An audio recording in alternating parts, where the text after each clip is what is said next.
and the stark reality that is facing the ANC and in all likelihood will happen is looking ahead at the 2024 elections.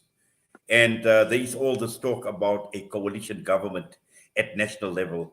And looking at your parties like the ATM, looking at parties like the NFP, now we all hear about this minority bloc, and where do the minority parties fit in, and how do they align themselves in the political landscape, and more so in anticipation of a coalition government. Just your thoughts as the ATM on the coalitions and how you would fit in. Coalitions, particularly for next year, they're a definite reality. The ANC is definitely not receiving more than 50% of the vote. And, we might not have enough time to dwell much deeper into it now, but we also need to look at the role that the IEC plays when it comes to elections. We know that majority of the presiding officers in the voting stations are teachers that are members of SATU, a SATU that is a workers' union that is affiliated to COSATU, a COSATU that is an alliance with the ANC.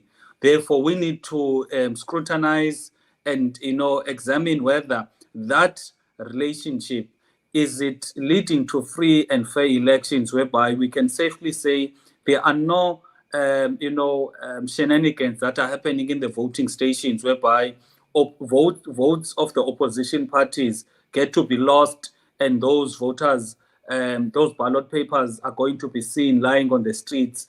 So we need to scrutinize also the IEC, because in my view, and I'm going to be very honest here, we know that the government is corrupt.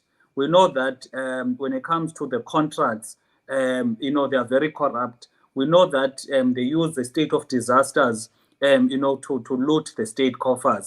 Now, what we are not carefully scrutinizing, the processes that enable them to be able to have access to the state coffers, because the voting, which is the IEC, is critical.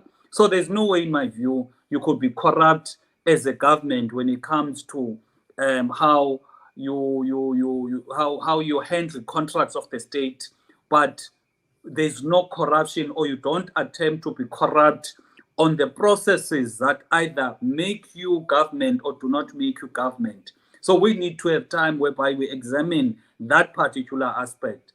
Now, the opposition parties, or the small, the forum of opposition parties, or the block of small parties, we need to be principled in the sense that government has to be there, but we need to have a very strong voice to say, here are the principles.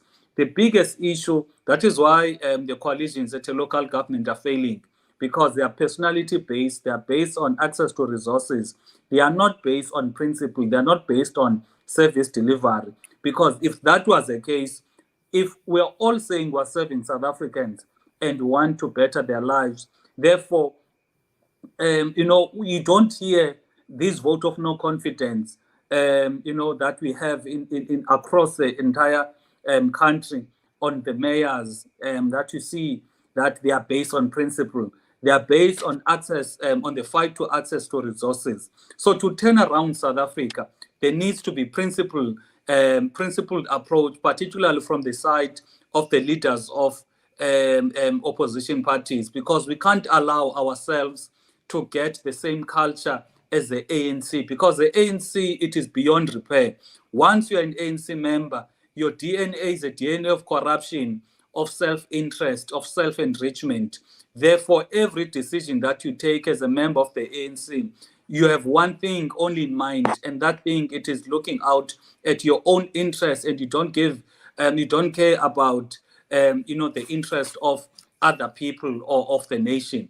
Therefore, opposition parties need to be careful not to be sucked in that character and the culture of the ANC that has proven to be destructive to our country. Thank you for that, Vuyo. And Ahmed Manzoor,